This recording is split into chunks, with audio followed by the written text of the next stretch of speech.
गोविंद शिल्प घेऊन येत आहे एकूण 80 ट्विन बंगलोचा भव्य दिव्य पंढरपुरातील एकमेव प्रकल्प। आमच्या प्रकल्पाची वैशिष्ट्ये मनाला शांती देणारं महादेवाचं मंदिर, मुख्य रस्ता सुमारे 30 फुटांचा, अंतर्गत रस्ता सुमारे 20 फुटांचा, ग्रामपंचायत योजनेचा प्रत्येक बंगलोजला स्वतंत्र नळ, सांडपाण्याची सुरक्षित विल्हेवाट, सर्व टाइल्स ग्लॉसी आणि नामांकित कंपनीच्या, सर्व स्टेअर, खिडक्या, चौकटी, सुपर ब्लॅक ग्रेनाइट, दोन्ही अटॅच बाथरूम पूर्णपणे टाइल्स, पंतप्रधान हर घर नल योजना पूर्णत्वाकडे, bathroom basic kitchen CP fittings हे जगवार कंपनीचे, स्टील वर्क पूर्णपणे जिंदाल कंपनीचे, 1000 लिटर पाण्याची टाकी, 150 लिटर सोलर वॉटर हीटर सोबत वॉटर प्युरिफायर, प्रत्येक बंगलोजला स्वतंत्र पार्किंग, दर्शनीय भाग पूर्णपणे डाटो टाइल्स, टाटा प्रवेश कंपनीचे आकर्षक भक्कम दरवाजा, छोटी उंचीचे सुरक्षित कंपाऊंड। मग विचार काय करताय? गोविंद शिल्प, पत्ता गट नंबर 95, हॉटेल अंगण शेजारी, टाकळी रोड, पंढरपूर। नागपूर ग्रामीण परिसरातील सावनेर तालुक्यातील जटामखोरा गावात गुरुवारी संध्याकाळी मका पिकाच्या वादातून एका 60 वर्षीय शेतकऱ्याची निर्दयीपणे हत्या करण्यात आली। या घटनेमुळे परिसरात एकच खळबळ उडाली असून माणसाच्या जीवाची किंमत किती स्वस्त झाली आहे यावर प्रश्नचिन्ह निर्माण झाले आहे।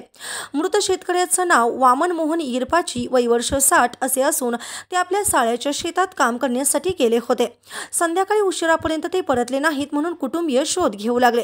अखेर त्यांचा मृतदेह शेतातील पाण्याने भरलेल्या खड्ड्यात तरंगताना आढळून आला। प्राथमिक चौकशीतून समोर आलेल्या माहितीनुसार आरोपी मनीष खाटूलाल उईके याला संशय होता की त्याच्या मका पिकाची चोरी होत आहे।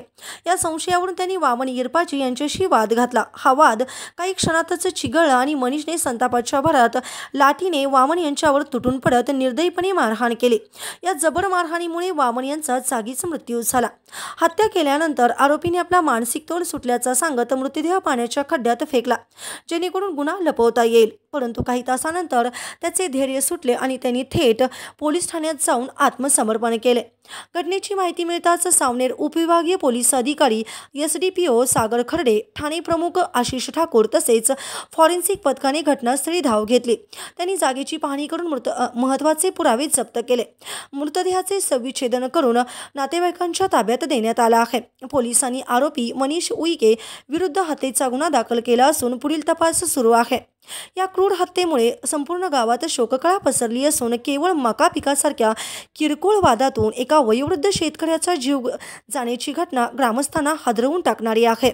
समाजात वाढत चाललेली असहिष्णुता आणि संवेदनशून्यता यावर या घटनेने पुन्हा एकदा गंभीर प्रश्नचिन्ह निर्माण केला आहे। ताज्या घडामोडी पाहण्यासाठी आमच्या YouTube चॅनलवरील PVR म्हणजेच पंढरी वार्ता या न्यूजला सबस्क्राइब करा आणि शेजारील बेल आयकॉनवर क्लिक करा।